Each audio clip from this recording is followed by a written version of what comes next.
Sergio ৬ বছরের একটি ছোট্ট শিশু, আর সে একটি গাছের উপরে বসে খেলা করছিল। নিচে তার বড় ভাই পিটার মাছ ধরছিল, আর অন্যদিকে তার মা কাপড় ধুচ্ছিল।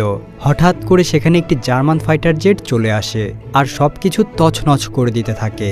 এটা দেখে সার্জিওর মা তাকে দ্রুত গাছের আড়ালে লুকিয়ে পড়তে বলে, কিন্তু সার্জিও ভয় না পেয়ে তার হাতে থাকা একটি গুলতি দিয়ে আশ্চর্যজনকভাবে ওই প্লেনটিকে ধ্বংস করে দেয়।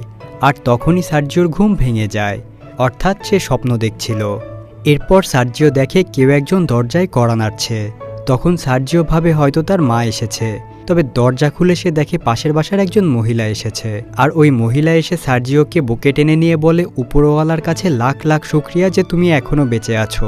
এ কথা শুনে সার্জিও বলে, আমার মা এবং বড় ভাই কোথায়? তখন ওই মহিলা সার্জিওকে বলে, জার্মান সেনারা তোমার মা এবং ভাইকে মেরে ফেলেছে আর পুরো গ্রামে তাণ্ডব চালাচ্ছে। ঠিক তখনই তাদের বাইরে কয়েকজন জার্মান সেনার উপস্থিতি টের